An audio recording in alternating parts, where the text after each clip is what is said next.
Ti piace via Roma? Via Roma a casa mia.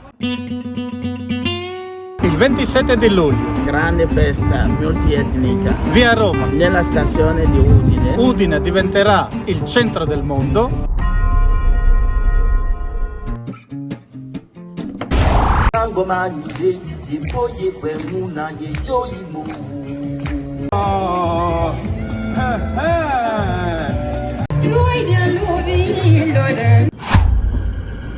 Il 27 di luglio la via Roma a Udine sarà chiusa al traffico, sarà tutta per noi. Giustizia, non ci saranno mai la pace.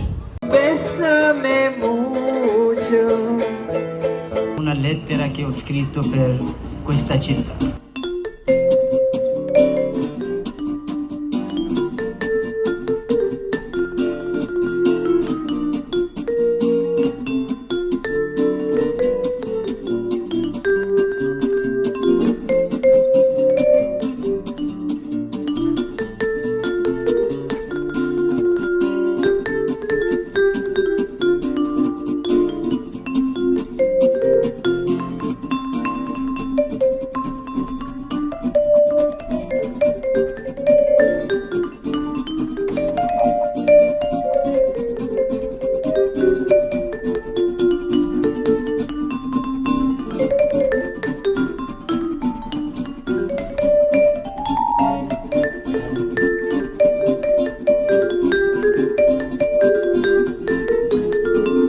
Anche un solo giorno simbolicamente a lanciare un messaggio di solidarietà